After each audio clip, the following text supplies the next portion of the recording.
All right, welcome to another episode of the Revenue Revolution podcast sponsored by Joint Flows. Today we are joined by Scott Finden. Scott has been at Reachdesk for almost 4 years now, went from employee number 2 through from SDR, moving into sales, and now more recently has moved into the enterprise AE role as well. So great to have you here, Scott. I'm sure you've got a lot of nuggets of information you can share. How are you? I'm good. Yeah, I appreciate you both having me on. Always love chatting to people in the industry and chatting about sales. But yeah, excited to be speaking. And yeah, I'm all good. Life's good. Summer vibes. Friday. Can't complain. Good. Is there anything you want to add to your introduction? Anything that our listeners should know about Scott? No, I think you nailed it. I think my journey in sales has been again probably quite a crazy one. Like joining very early in the company, I did about 7 months at another company, Botify, which is a French company.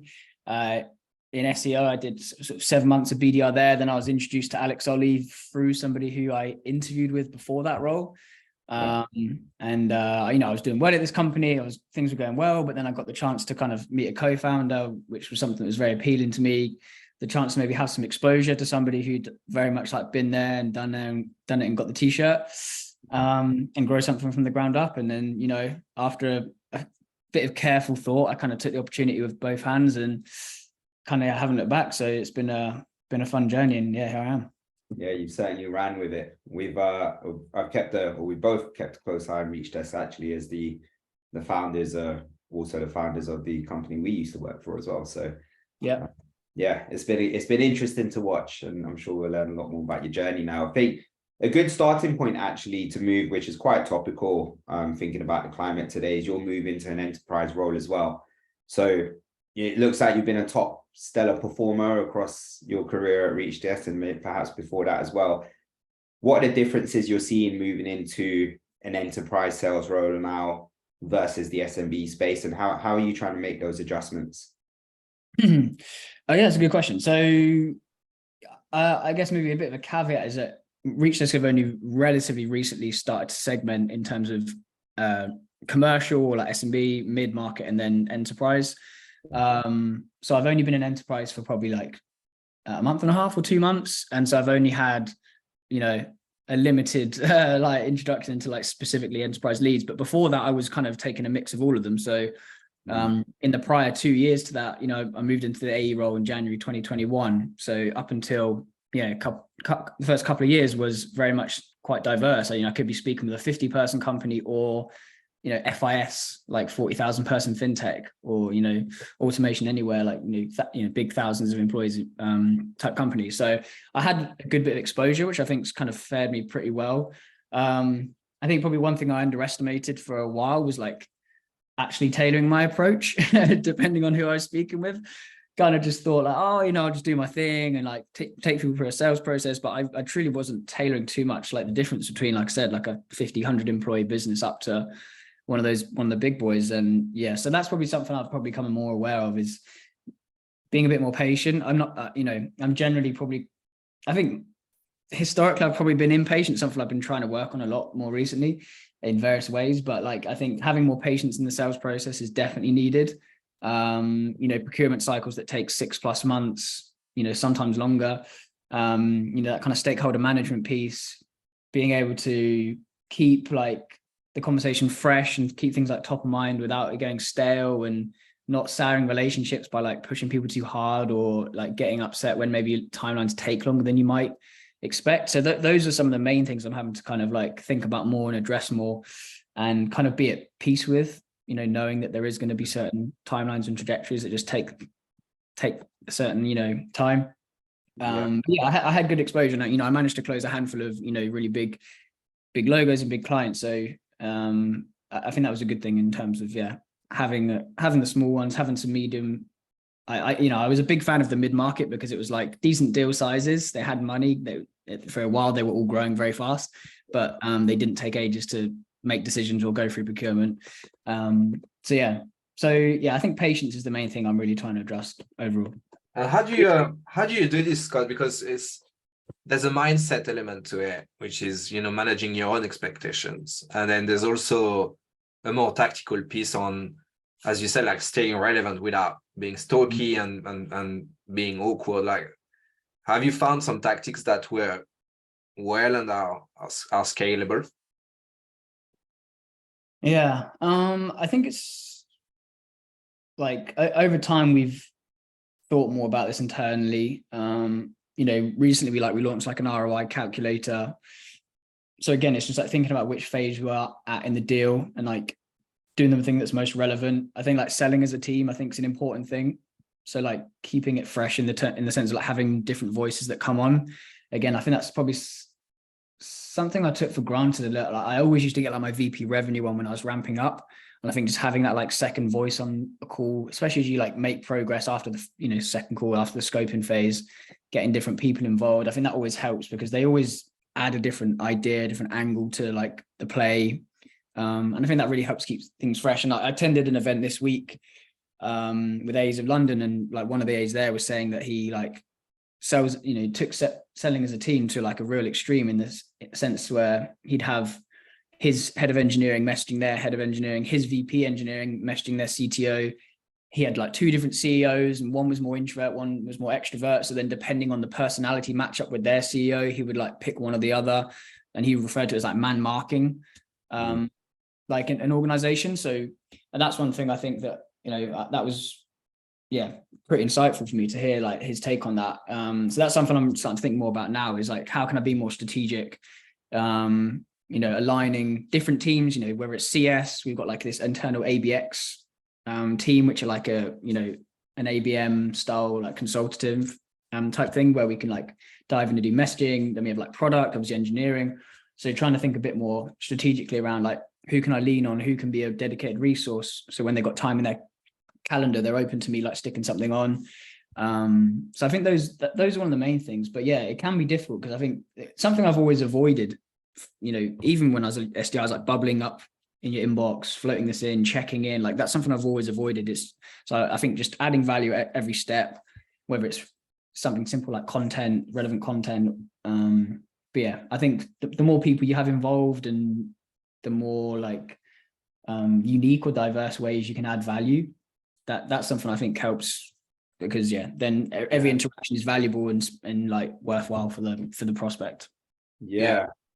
I think you made some interesting points there. What we're finding is that multi-threading as early as possible within the sales cycle is great. So where you've got, your head of engineering speaking to their head of engineering, the exec alignment piece is key.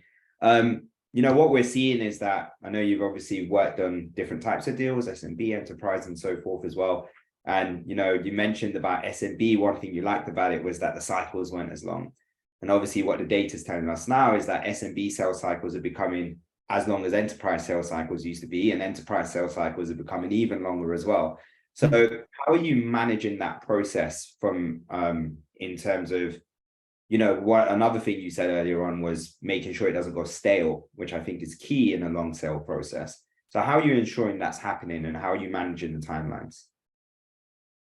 I think that's probably one of the main things I'm struggling with right now. If I'm speaking candidly, like maintaining momentum was something I felt like my approach to sales was always just like be quite high velocity. Like, don't rush things too much, but like once I've established some value and a good champion and, there's a clear use case, really kind of like being quite punchy with the timelines to like get people through to proposal relatively quickly, pushing for things like the next day or, this week, like not waiting for like week or 2 weeks kind of thing. And that was generally it was a kind of a formula that worked really well for a while. And I was able to like, strike quite a sweet balance between, like I said, that average order value and the velocity. Both were kind of like, really, really strong. But then, now that's one of the main things I'm struggling with is actually that momentum piece. I think one thing I did at the start of this year was kind of like push deals too much. And because we had a bit of a weaker pipeline, which I think is not uncommon. And so with the pipeline I did have, I was kind of thinking like, I just need to get all these deals into proposal. And if I get enough through, then something's going to stick. And I probably ended up rushing too many of them. And I had like gaps in medpick and I wasn't solidifying compelling events properly. And I wasn't multi-threading, relying on like even like one person in some situations, which I like, a year ago was just like unheard of. So that's something I'm really trying to address now is trying to find the way to do that in this day and age. So that's why I went to this A's London event this week, because it was all about maintaining momentum. and there was some really interesting takeaways. And one was definitely that multi-threading piece, but loads to do, I think, with like discovery. I think, I think you can always tie everything back to the discovery, really, can't you? So I think just being that bit more thorough, that bit more diligent, and being a bit more like cutthroat in terms of like, is this just a conversation? Or is this just a coach? Do I need to treat it as such and kind of like qualify out or deprioritize it or insist that we have like more people involved at the next step?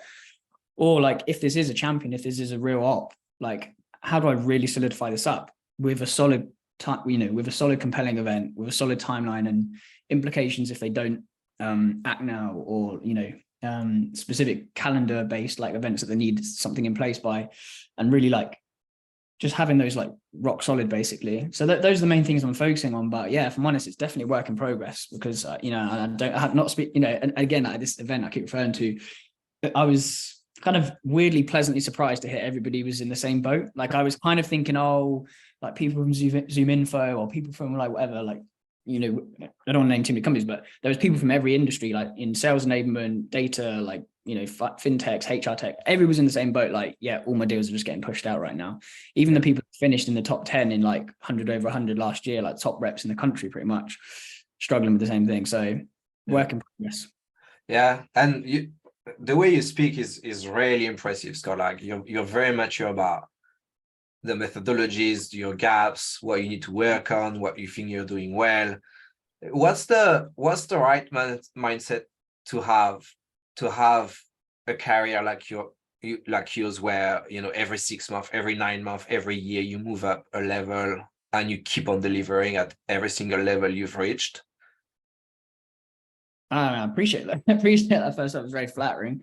You're on our top priority hiring list, just so you know. Fair enough. Well, yeah, I'm pretty stuck at Reachdesk. People have every now and again, but I don't know, I'm pretty committed at this point. So,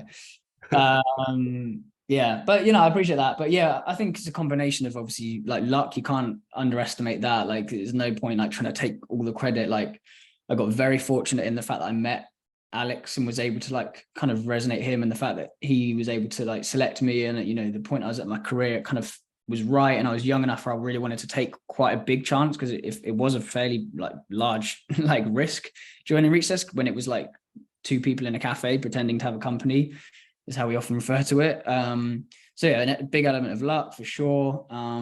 Been surrounded by amazing people. I basically got like hand taught by Alex Ollie for the first 6 months. So like between September 2019 when I joined and then COVID, sat opposite the 2 co-founders like on a day-to-day basis. So learning off their like mindset, how dedicated they were, how they applied themselves, everything that they knew about the business. You guys know Milan as well. So like, very switched on people. So that was a huge element of it. And I was very fortunate in that, like, that was kind of like, a bit of a crash course almost in Alex is so value led. He's always been, he always said that we were born account based. So there was never like, oh, here's a list of like 100 companies, go cold call them. We were handcrafting the ICP. We were handcrafting which accounts we went after. So that was something that was fully breathed into me from there. So I think taking a very like methodical and like kind of careful approach to who I'm targeting, how I target them, how I message them. And then Ben Smith as well, with huge influence on me. So he's now international BD director. He's like to this day, the best BD I've ever seen.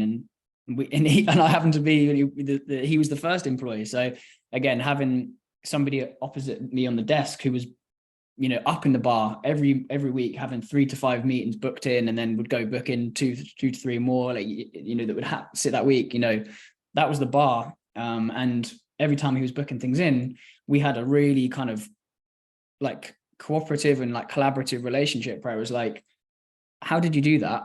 And I remember Alex Ollie saying once, like, oh, I love how you sort of say like, how do you do that? But not like, how did you do that, you bastard? But like, how did you do that? Like, so I can learn, it wasn't like an envious sense of like, how are you doing that? It's like, I really want to learn. So then every time either of us was booking in a meeting, it'd be like, we'd be looking at the messaging the phrasing we used, and over time we just kind of like learned from our mistakes and, trial and error almost a little bit, to the point where, yeah, we just had a pretty solid formula of like how to, build excitement, drive value. And then I think it's just a knock on from there. And then maybe one final thing I would add that just comes to mind is just being pretty driven and competitive. Like, I really want this. And, you know, so I could have had that exposure and that experience, but just be like, not asked about it. And maybe I wouldn't have been able to kick on, but it's something that, yeah, I'm really driven by, really excited by, you know, I want to have a great career, and I'm, yeah, pretty damn competitive. So if there's other people in the team that are like doing well, like, you know, I have to be doing at least as good as them. So yeah, so that pushes me a lot. So yeah, various factors really. Yeah, I think you've said some great things there. You know, you only know what you know. And so having great mentors in place, like Alex, like Milan, for example, is really good. That ability to continually learn and drive yourself forward is important as well. You know, there's a big piece around self-awareness that allows you to do that. What are some of the ways in which you continue to learn outside of the mentorship or guidance that you get internally within Reachdesk?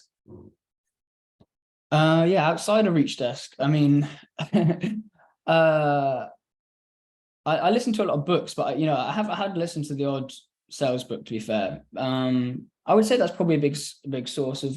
I was going to start talking about stuff inside Reachdesk, but you did say specifically out. So, even inside, actually, just outside of mentorship, I guess. Yeah, I mean, yeah, a couple things come to mind. So, I mean, I kind of quite a consistent Audible like book consumer. So, and it's not just like Harry Potter and stuff like that. You know, most of them are like productivity or like Atomic Habits, Never Split the Difference, How to Influence and Influence People, Challenge Yourself. You know, I've got a little notebook up here actually. You know, where I've kind of gone through and taken 2 pages of notes on all the books I've listened to by like reading back through book summaries and stuff like that. And I feel like a lot of that has really helped me.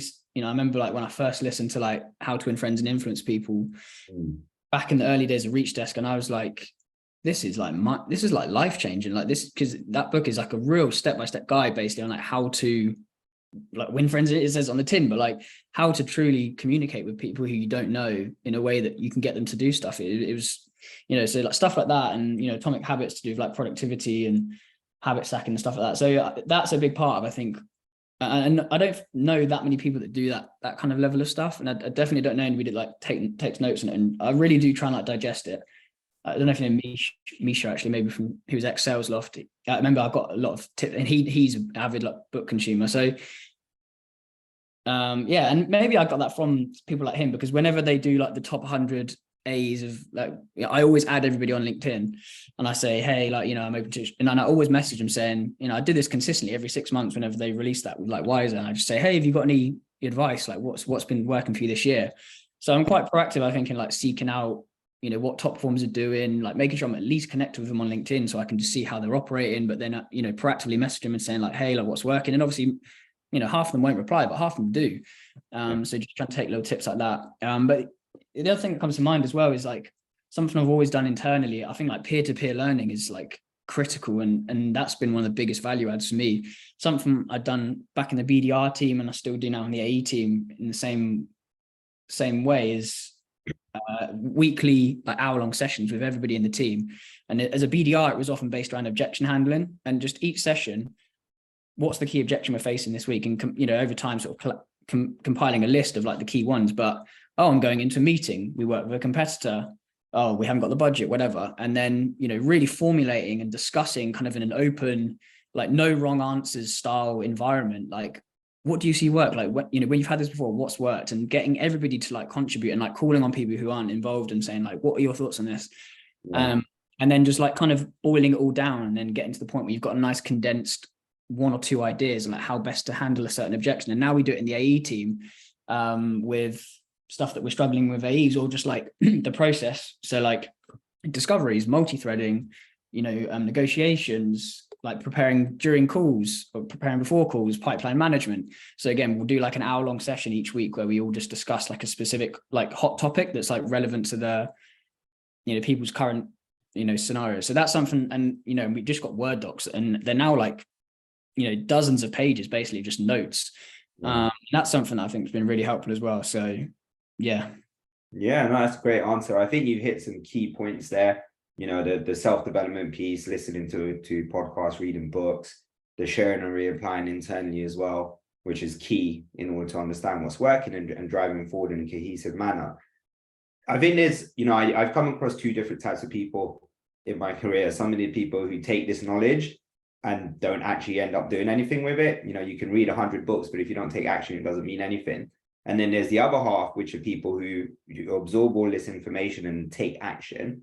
What's the difference, or how is it that you adjust mentally to be able to execute against what you're absorbing from an information point of view? I think like reflecting on it and like kind of, you know, I don't just consume these books like just for the sake of it. Like when I'm listening to them, I'm like thinking about how it applies to like my life. Obviously, it can be wider life, right? It's not always just like work related. So yeah, I think, I don't know, just like actually being reflective. I think being self-aware, and like understanding that you're not the finished article. Like one thing, James, who we touched on before, who's our VP revenue, who's recently gone to CS, like he often refers to me as like, you know, one of the most coachable people he's worked with, which kind of his words are very kind of, so I feel kind of silly for like mentioning that, like a bit precocious, but I think that's one thing I've kind of got is like the ability to know like, hey, like I'm not the finished article, and I want to get better, and I know I can get better. And like, even though like, yeah, it was a great BDR, or yeah, I had like a good quarter as an AE, like it's like, you know, I know I need to get better. So I think having that initial mindset, because I think complacency is like one of the main things you see set in with AEs, because like the base salary can be quite good, because it, you know, once you've had a couple good logos under your belt, you can probably blag an interview and get a job at somewhere half decent and spend a year there and then move on. Like that seems to be the thing that some AEs would do. And they're more than happy to do that. And it's like, yeah, I don't know, that just doesn't that doesn't sit with me, and that's not a career I aspire to. So it's like, I know that I need to just like continuously get better. So I think that being the framework at which you approach everything, including things like digesting content, reading books, doing those like open forum like style sessions, attending events, whatever, you know, you're approaching each of those things with the mindset of like, where can I add value to, or where's my gap, like whatever. So yeah, I think it's that self-awareness and that kind of like, you know, ability and maybe sometimes courage to admit that you're not that the finished article or like the perfect salesperson or whatever. So yeah. Scott, you've got very much, I'm going to give you more compliments, but you've got very much of an elite performer mindset, right? And you could do well in any industry with this mindset, because you've got the ability to understand where you stand, what's left to discover. You put yourself out, like you learn things you don't know about, you take on notes, you know, you apply those things. What I've seen is usually this mindset can also lead to be a little bit consumed outside of work sometimes, just because you're so like focused on the goal, like you can't forget about personal balance and all of that. Have you got any tactics or things you do outside of work to kind of leave work behind and then refresh? Mm-hmm. Yeah, very good question, isn't it?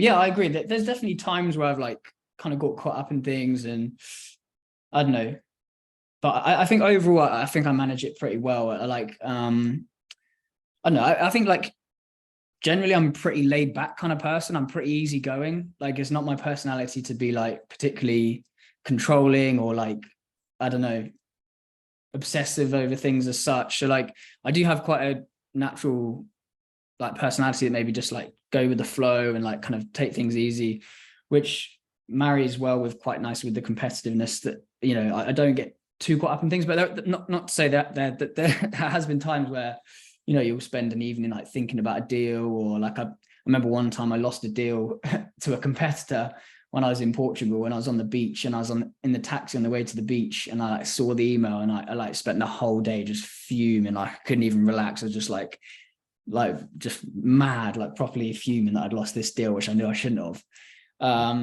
But yeah, the tactics, I don't know, like having great people around you. Like I'm married, I've got like an amazing wife, and, you know, we're very like in sync with each other and always very supportive, and like, you know, doesn't take long to just literally like chill and have a meal or whatever, and very quickly like switch off. So I think having a great like partner in life is like a massive thing. And then obviously like having friends around you.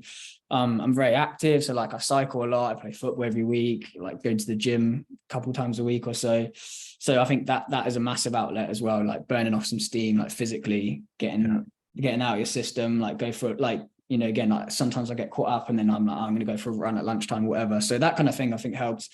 Meditating is a big one. Like I've used Headspace for like 2.5 years now, and I've, I think I've meditated like nearly 2,000 minutes. It counts it in. I don't know how many that is an hour. I think it's like 25, 30 hours. So that's, something that I think helps a lot, like having mindfulness, like using mindfulness techniques, breathing techniques. Yeah. All those things I think are key tools. So yeah. Amazing. And perhaps one last question from me, and then I can hand the mic over back to Hitesh. But what do you do in your first few weeks as a new starter in a new role? Like, what's the checklist to be successful? It's been a while since I've been in brand, but I guess as an A, I have been in new roles. I think for me, one of the main things is always connect with the high performers. Like that for me is like probably the most obvious one. I remember I did it at Botify. I just looked at the leaderboard. Okay, cool. Who are the top 5 BDRs? Sweet. 30 minutes in their calendar like this week. What are you doing? Tell me everything. What's your process? How does it work? How do you schedule your time? What kind of messaging do you use? So just really like, I don't think sales is particularly like, it's not rocket science really. At the end of the day, it's a handful of, skills that you have to master. If it's a BDR, it's cold calling, email, maybe LinkedIn, and like account mapping. Like you could literally boil it down to those 4 things. And if you did nothing else and you did them really well, you would be a great BDR. Same with AEs, it's probably a bit more multifaceted. You could probably boil it down to maybe 8 to 10 key things, but it's just about, if I'm doing a role, be a sponge around the people who are doing it well already, and like, put your own spin on it. Of course, don't just like try and be them, but really truly understand how they're operating, how their brain works, how they're structuring their time, what they feel that their key like factors towards success have been, and just applying as many of them as you can on a day-to-day basis, and just control the things you can control. Yeah, good answer. One of the things I'm going to speak about is, and I think is very relevant, is the move from SDR to AE. So, I'd say a high percentage of people who are SDRs, they have an ambition to move into an AE role. And often it can go one of 2 ways. You might be the top performing SDR, therefore you are now an AE. Doesn't necessarily translate well. It could work, but it might not work because the ability to succeed in one role doesn't necessarily translate to succeeding in the other role. What are some of the key learnings that you experienced in making that move that you would be able to advise other people who are looking to make that move on, to make that transition as easy as possible? Yeah, I found it a pretty tough transition. It definitely wasn't easy, and it probably took longer than I would have in my head at the beginning liked it to have taken. For me, it took probably a year to like fully ramp as an AE, I would say, to the point where I actually felt like I knew what I was doing and I felt confident in the role. I remember there was times early in the role where I even felt like, this is a great op. Like it'd be better if it was with one of the other AEs almost, and that was like a feeling I really wasn't used to. But one of the main things that I underestimated going into it was the time scale, in terms of like when you're a BDR, you might be a bit behind target. If you like bang out a bunch of tasks for like 2 days, you bust your ass and you just like hammer out a ton of activity. 2 days later, you're back on, you could book 3-4 meetings, you're back on track, like life's good again. Yeah. And that short-term time horizon is, something that enables you to like get over the bad times quite quickly. You can turn around a bad month, very easily. Whereas as an AE, if you're behind target, which as a new AE, you're very likely to be, you can't change that for a month or 2 months or sometimes longer. Like, you have to sit there in the mud and realize, I'm not going to hit my quarterly number for like 2 months just because you're like so far off pace and you haven't got the pipeline coverage. And that was a really difficult thing because I was so used to just being able to be like, cool, bang, bang, bang, I'm back on track again. Whereas now I'm having to sit with it. So that's something I've said to all the people that have joined the AE team is like, that's something to be aware of, is like, don't underestimate that. You're going to have to be used to like working for like weeks at a time, knowing that you're like off the pace. And that for me wasn't an easy thing to adjust to. But yeah, one of the main things that is like a practical advice that I felt really made a difference is close lost reviews. So I every quarter I did a sort of detailed breakdown of all the deals that had gone to close lost. I did also do the close won deals, but I didn't spend too much time thinking about those. But I literally broke it down in terms of how the meeting was booked in, how many people were involved in the deal, how many calls I had, what was the medpick score, how many, was it multi-threaded, whatever, maybe a couple other elements I might have missed, but really just trying to take the bias out of it, because I think when you run the deals in your head, you think like, oh yeah, this is a great deal, got a great relationship, they're saying good things, whatever. But when you strip all that like out of it and you look at the skeleton of the op and you think, what is this actually made out of? And then you realize like, oh, I was only speaking to one person. Or like, oh, like medpick was like so low, like I literally was missing like half of the things. I hadn't asked any of those like decision-based questions or whatever. And like upon that reflection, and then doing it over the scale of a whole quarter where you might have dozens of ops, whatever, however many it is, and then trying to identify trends. So then I can be like, cool, like those 4 deals, like I want to highlight those, like those are the ones I really felt like I was going to win and I didn't. And then I've noticed that in like all 3 of them, like this was missing or whatever. And so I did that really consistently in the first year, something that I keep saying to myself I want to like get back up to, because it did kind of take like a whole day to do a quarter's worth of like deal reviews properly. But that was something that really helped you ramp up, because I was making loads of schoolboy errors, because that's what you do when you're new in anything.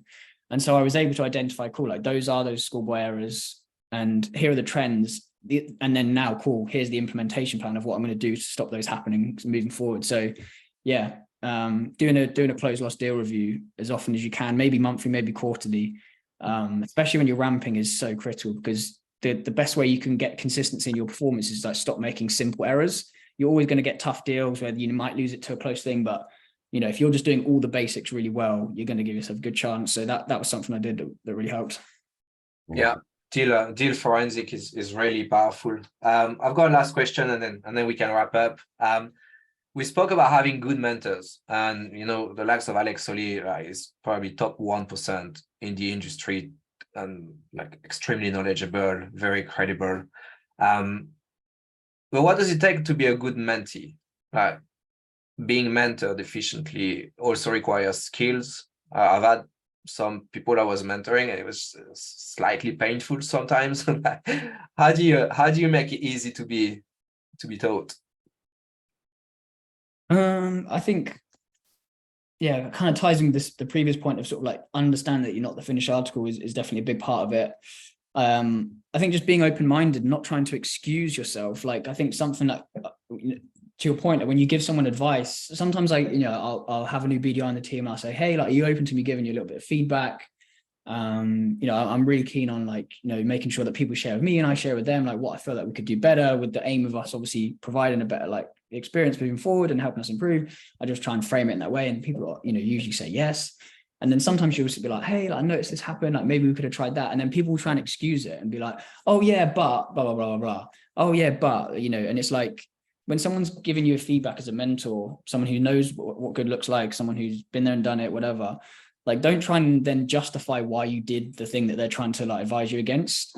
That for me is probably one of the main things I notice. And like when somebody like gives that feedback or that pushback almost, when you give them a bit of advice, it really kind of like is a bit of a like question mark in my head. I'm like, does this person actually want to improve? Is this person actually listening to what I'm trying to say to them? Do they care? Do they agree? Like, whatever. Even if you don't agree, it's just like, don't try and justify the advice that you've been given. So that's one of the main things for me. I think just being open-minded to it, seeking it out, asking what could I have done better is always a big one. In the early days of Reachdesk, like we would do these demos, and this is when it was so scrappy, like right in the early days. Me and Ben, who was like the first AE, also another Ben, we would sometimes spend 45 minutes to an hour dissecting the call immediately after. So like the prospect would hop off, and then we'd sit there and I'd be like, oh, hey, have you got time for some feedback? And he would say the same to me. And we'd pretty much grill each other. Like and sometimes it would like, sometimes it would get a little bit like heated almost, of just like, yeah, like this is what we should have done, blah, blah, blah. I felt like, but like we was always in a good spirit of like, I want to hear what you've got to say. And like, and then, a few months later, like, he ended up being, he hit his number, like, 2 years running, like every quarter. So, and likewise me as a BDR managed to do really well. So yeah, I think seeking it out, being open-minded to it, and not trying to justify the bad behaviors or whatever's being corrected. That's some great advice. We've got one final question, Scott, which we ask everybody. What is your favorite memory in your career to date? I was thinking about this the other day.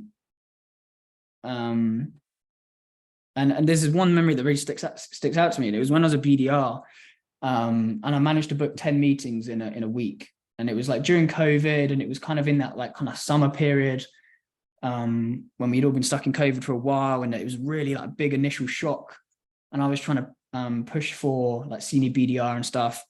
And I think at the time our target was like 15 a month. But yeah, I just worked from home and managed to book like 10 meetings in 1 week. And I just remember just feeling like just pure elation, like absolutely. But I was living with my parents because it was like during COVID, so we'd all gone like home. And I was just like playing music like so loud at lunchtime when I like put the 10th one in, and I just couldn't believe what I'd done. And yeah, just that feeling of like pure elation. Like, and I used to get that feeling. I still get that feeling now. You know, whenever anything goes well in sales, I think that's part of why we always do it. You know, but being a BDR, something about just booking a meeting in, it just like the feeling of like the rush, like adrenaline, just like pride and just like excitement, you're just like buzzing. So to like, that was really kind of like the pinnacle of it. It was just like getting so many, and yeah, just that feeling just sticks with you, you know? So yeah, there's been loads of wins, but for some reason that one just really stands out. We're all adrenaline junkies out here. Sense. Well, Yeah. look, it's been a pleasure having you on. Thank you so much for giving us the time. This has been the Revenue Revolution podcast, sponsored by Joint Flows. Until next time, thank you, Scott. Thank you, Scott. Cheers, appreciate it.